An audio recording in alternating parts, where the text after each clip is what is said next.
Hello, thanks. Welcome everybody. Today I want to talk to you a little bit about OpenConvergence, which is new architecture that we are looking into advancing the data center with. So here's the problem. We've been trying to solve bottlenecks and scalability in the data center for a long time, but it seems that we're never able to solve it. And we went from SAN to hyperconverged and now OpenConvergence. And I want to tell you a little bit about the history of the Datacenter Evolution, and see how we started and why we're doing what we're doing and where things are going. I'll try to do this with the least amount of marketing or salesy as possible, and focus on the technology. My name is Andre. I'm Field CTO and Vice President at Datacenter.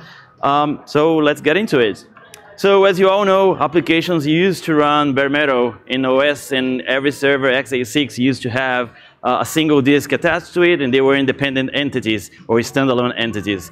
And life used to be good, but it got even better. With VMware coming along and creating hypervisors, we're now able to run multiple VMs with the applications inside those containers and get better, greater density. And also with that, we require bigger servers, bigger CPUs. The problem is that those disks were not enough to cater for all those virtual applications running within VMware. So we clearly understood that this solution would not work, especially with a new feature that VMware developed called vMotion. I clearly remember the first time I saw vMotion, and it was incredible. I said, look at this, and I brought everybody from the company that I was working for. Like, look at this, can you believe that? Anyway, there's no news here to anybody. This is now table stakes. Every company is using live migration and vMotion. But the problem is, with vMotion, you needed to use a shared storage. And that's why SAN became very popular. The SAN actually existed way before vMotion, but it was not widely used in data centers because there was not a huge requirement other than storing data there. So with vMotion, the SAN became prevalent in the data center. Now here's the problem. The more VMs we added, the more we needed performance, the more IOs were required. And with SAN, we had a problem because it's hard to scale. You know, some SANs today will be scaled to maybe to 3-4 units, but after that, you need to deploy yet another SAN, and then you have multiple different management domains, and most companies will have different SANs and will need different skill sets to manage those units. Now, so not scalable, silos, but the most important thing that happened is that with the performance required by those VMs, the SAN was not delivering the necessary performance. So some of the SAN vendors at the time decided, well, Flash is really becoming cheaper now, so why don't we add Flash as a caching tier to the SAN? And that worked for a little while, but quickly they figured out that that was not enough. You know, hot data, cold data, managing that caching tier was not enough to deliver the required performance. So then what happened? Easy, let's make a all-flash SAN. No, let's fast a lot of flash. Flash is becoming cheaper. There's some technologies like data deduplication and compression that would make it more cheaper from a capacity perspective.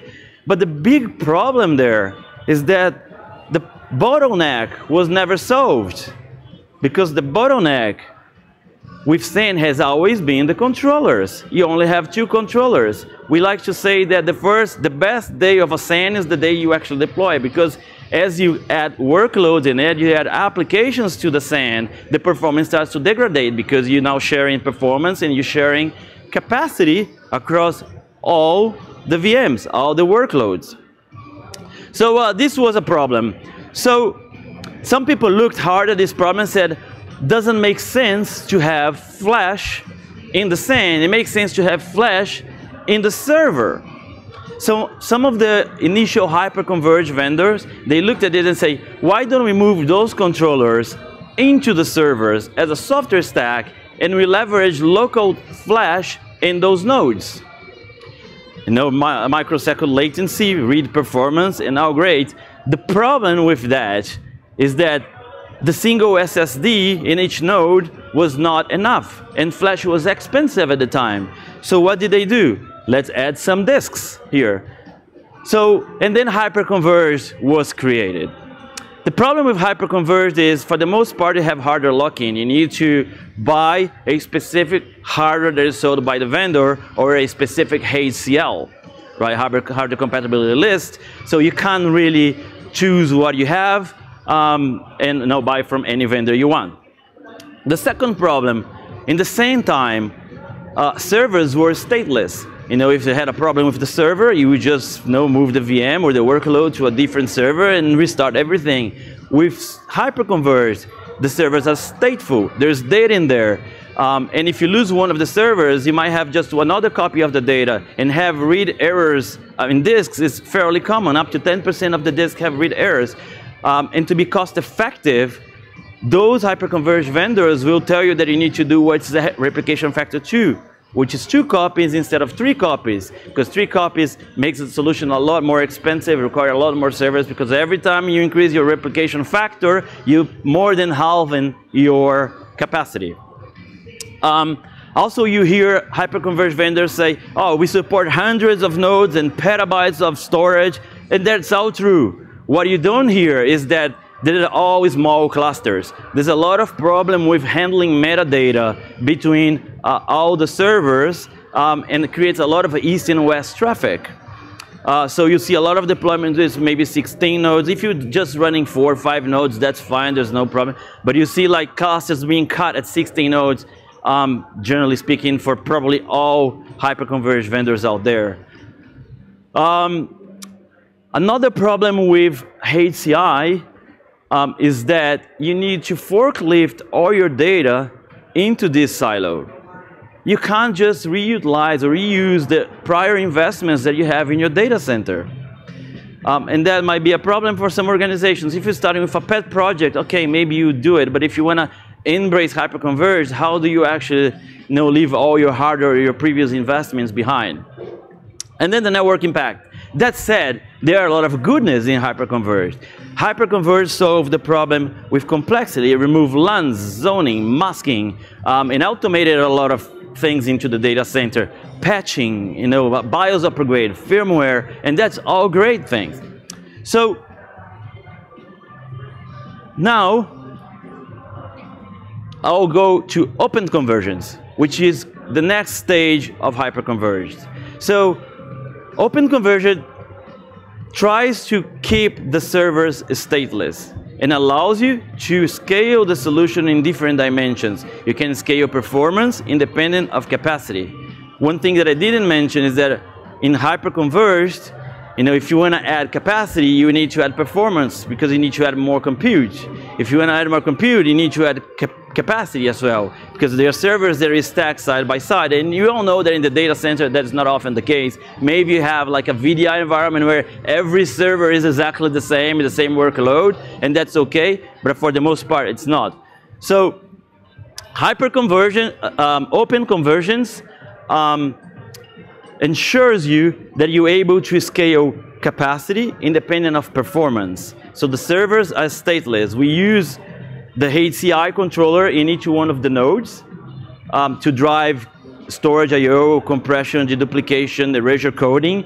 But we distribute the data to local flash or local NVMe for read performance, and we do the capacity in a off-shelf.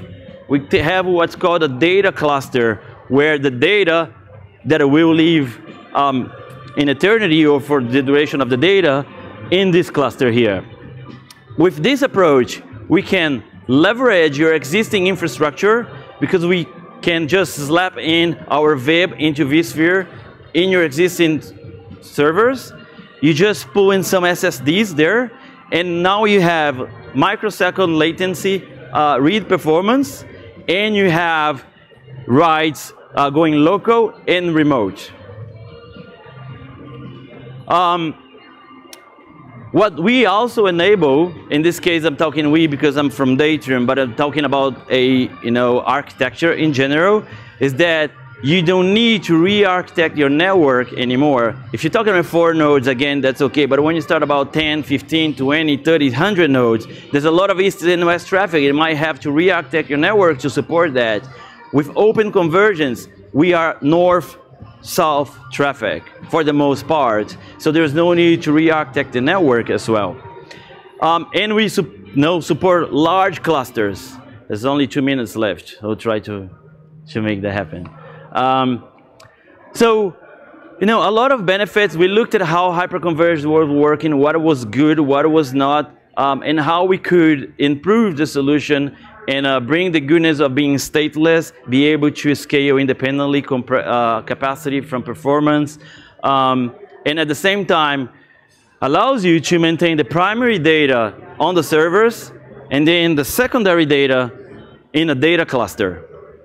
And with that, there's a lot of goodness. Of course, you know, all the solutions out there that you look on the market today, the table stakes features like compression, deduplication, erasure coding, you know, backup, replication, this is all should be part of any enterprise solution today if you're considering. So without getting too much marketing and salesy, I just wanted to, you know, to show you that there are better ways to do conversions in the data center. We had the opportunity to learn what was good and was working for hyperconverged solutions.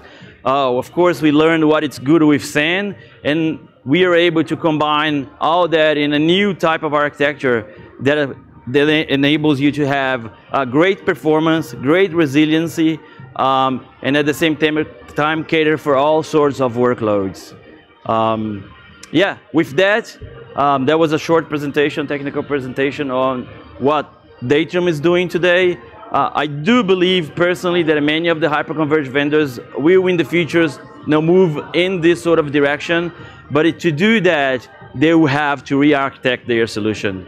We today can offer you that, bring your servers, bring your own SSDs, and we'll make it a solution as performant for read as hyperconverged and as performant or more than all flash arrays.